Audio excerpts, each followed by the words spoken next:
कहते हैं खुदा जब हुस्न देता है नजाकत आ ही जाती है।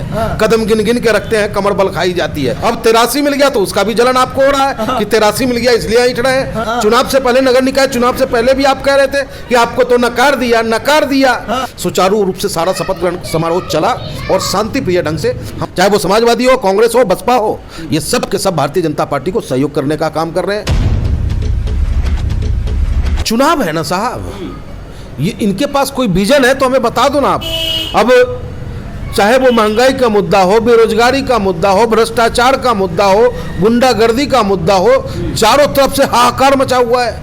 लेकिन चुनाव आते आते भारतीय जनता पार्टी चाहती है कि हिंदू मुस्लिम पे चुनाव हो जाए और जो हमारे विपक्षी यहाँ जो बैठे लोग हैं, चाहे वो समाजवादी हो, कांग्रेस हो, बसपा हो, ये सब के सब भारतीय जनता पार्टी को सहयोग करने का काम कर रहे हैं। कहीं भी भारतीय जनता पार्टी के खिलाफ एग्रेसिव होकर के सड़कों पे नजर नहीं आ रहे हैं।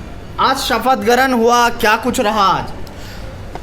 कल जैसा घटना घटा था उसको लेकर मैंने गाजियाबाद जिला अधिकारी महोदय को निवेदन किया था कि जिलाधिकारी महोदय, जो घटना मेरठ में घटी उसकी पुनरावृत्ति हमारे गाजियाबाद में ना हो, इसके लेकर के आप चाक चौबंद व्यवस्था रखें। तो मैं बधाई देना चाहूँगा गाजियाबाद शासन और गाजियाबाद प्रशासन को, कमिश्नर साहब को, कि बहुत बेहतर व्यवस्था रही।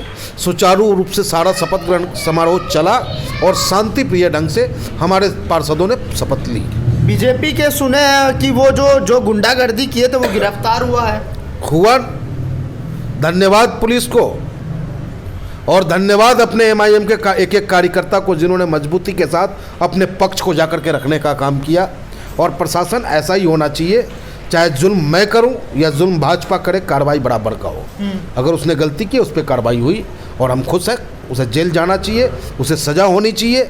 हो सकता था कि मॉब लिंचिंग के सहारे वो हमारे पार्षद की हत्या कर देता। जिस तरीके का माहौल क्रिएट था वहाँ पे, हमारे पार्षद की हत्या भी हो सकती थी।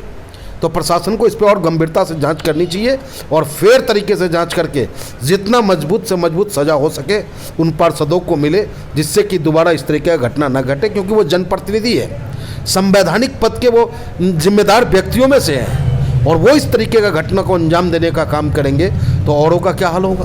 पंडित जी, नए सांसद को उद्घाटन में जाएंगे आप? देखिए जाने में कोई बुराई तो थी नहीं, हमें जाना चाहिए था।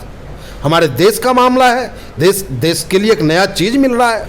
लेकिन जिस तरीके से आदरणीय प्रधानमंत्री जी तानाशाही कर रहे हैं, जैसा कि वरिष्ठ साहब का कहना है कि बिरला साहब को उसका उद्घाटन करना चाहिए था तो पूरी पार्टी पहुंचती, लेकिन ऐसा उन्होंने नहीं किया, इसलिए हम लोग नहीं जा रहे हैं।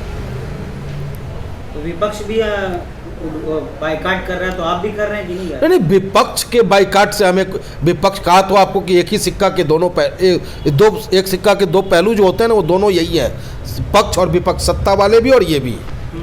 और हम तो भैया जन के सेवक है, जनता की सेवा करने चले हैं। हमें जनता की सेवा करने दो, इन्हें आपस में लड़ने दो। तो आप तो ना विपक्ष में है ना सत्ता में है, कहीं नहीं है, आपको कोई पूछता ही नहीं। हम जनता के बीच में है साहब।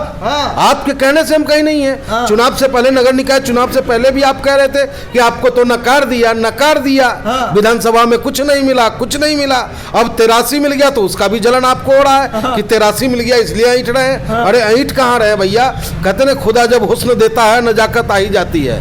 कदम गिन गिन के रखते हैं कमर बल खाई जाती है। तो जब ताकत ऊपर वालों ने दिया है जनता की सेवा करने का, तो जनता की लड़ाई मजबूती के साथ लड़ेंगे। और उसमें आप बीजेपी वाले को मारने चले जाएंगे? बीजेपी वालों को नहीं, जो भ्रष्टाचार नगर निगम में व्याप्त है उस भ्रष्टाचार को उजागर करना हमारी प्राथमिकता में है और भ्रष्टाचारियों को जेल के सलाखों के पीछे भेजवाना।